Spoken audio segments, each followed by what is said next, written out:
ছোট লোকের বাচ্চা, তোর এই জায়গায় আসতে বলছে কে? তোর ফাইমে গেলে হাত দিছিস কা তুই?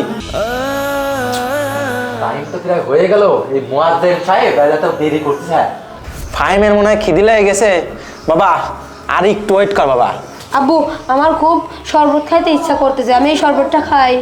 বাবা এই শরবত তো তুই খাবি, এই জল বড় শরবত, সব শরবত তোরই। তাহলে আনন্দ দিক, তারপর তুই খাস। চাচা, ও চাচা, আজান দিচ্ছে, ইফতার শুরু করো।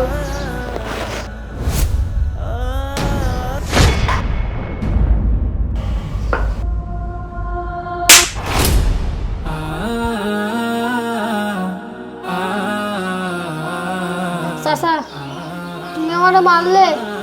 ছোট লোকের বাচ্চা, তোর এই জায়গায় আসতে বলছে কে? তোর ফাইমে গেলে হাত দিছিস কা তুই?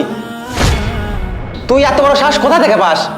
চাচা, আমি সারাটা দিন রোজা ছিলাম, আমার অনেক পানি পিপাসা লাগছে, আজানটাও দিয়ে দিছে, তাই তাই পানি খেতে যাচ্ছিলাম। তুই রাখছিস রোজা? তোকে কে রাখতে বলতে রোজা? তুই খাবি ওই কাজের বুয়ার সাথে, যা ওই রান্না করে দেখা। এতিম কোন কার জানি।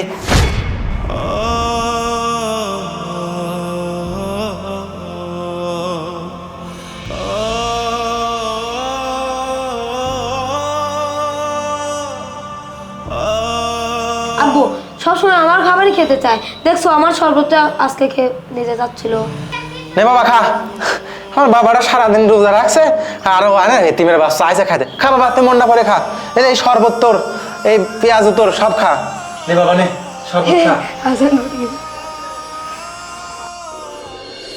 হে আল্লাহ, তুমি সবই দেখো আল্লাহ। আমার বাবা মাকে তুমি অনেক আগে নিয়ে গেছো আল্লাহ, তোমার কাছে আমি কি চাইছি আল্লাহ? এখন আমার অনেক কষ্ট হচ্ছে আল্লাহ। সারাদিন রোজা রাখার পর পানি পিপাসায় বুকটা ফেটে যাচ্ছিল আল্লাহ, এই জন্য আমি শরবত খেতে যাচ্ছিলাম আল্লাহ। শরবতের গিলাসে তো আমি চুরি করতে চাই নাই আল্লাহ, আজান দিছে সবাই ইফতার করে, এই জন্য আমিও ইফতার করতে চাইছিলাম আল্লাহ। আমাকে মারবে আল্লাহ, আমার এখনো গালটা শুনতেছে আল্লাহ।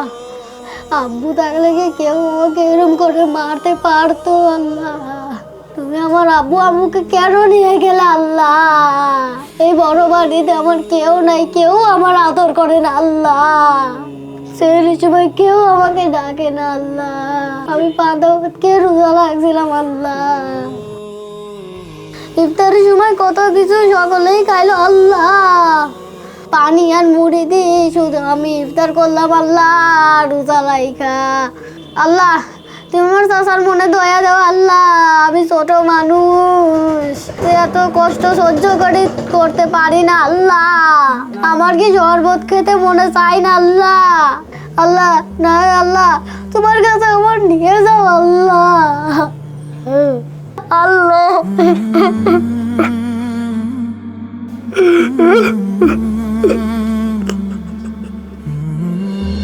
আরে রফিক সাহেব, রফিক সাহেব, এই রফিক সাহেব বাইতাছেন? আরে আপনি যে আমার বাড়িতে, তা কি মনে করে? আর কোয়েন না, আমার বাড়িতে ইফতারের আয়োজন করছি, এখন আপনারা যদি না দাওয়াত দেয় তাহলে আমার ওই ইফতারই বৃথা হয়ে যাবে। শুনেন, আপনি আর আপনার সাল ফাহিম আছে না, তারা নিয়ে চলে আসবেন, ঠিক আছে? আচ্ছা ঠিক আছে, আমি চলে যাবো না সময় মতো। চাচা চাচা, আমি এত রোজা আছি, আমার দাঁত দেন। হ্যাঁ মাশাল্লাহ মাশাল্লাহ, হে তো নেক বান্দা, হেরই তো দরকার, এর ইফতার না খাইলে আমার বাড়ির ইফতার কবুল হবে না। ঠিক আছে, তুমি চলে আসো রাফি, তোমার বাবা মা মারা গেছে অনেক আগে, তুমি আসবে না তো কে আসবে? ভাই আপনি নিয়ে আসেন। চাচা আমি তো অবশ্যই যাবো না, কিন্তু আমার চাচা যাবেন না না যাবেন না আমি কিছু জানিনি। আমার চাচা তো রোজা নাই, আমার চাচা সকালবেলা লুকিয়ে লুকিয়ে ভাত খাইছে। আমার চাচা তো ভাই ফাইভও রোজা নাই, এই বাড়িতে শুধু খালি আমিই রোজা। কোনো চিন্তা করেন না চাচা, আমি আর আমার ভাই মিলে এই আপনার বাড়ি চলে যাবো না। ও তো রফিক সাহেব, আপনার রোজা নাই নাকি?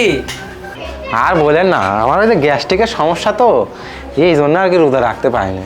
হ্যাঁ বুঝছি, আসেন, আপনি আসলে আসেন, সমস্যা নাই, দুজনের দিয়ে পাঠায়েন। আপনার খাওয়ায় কি হবে, কোনো লাভ হবে না, এত বড় হয়ে গেছে রোজা থাকে না।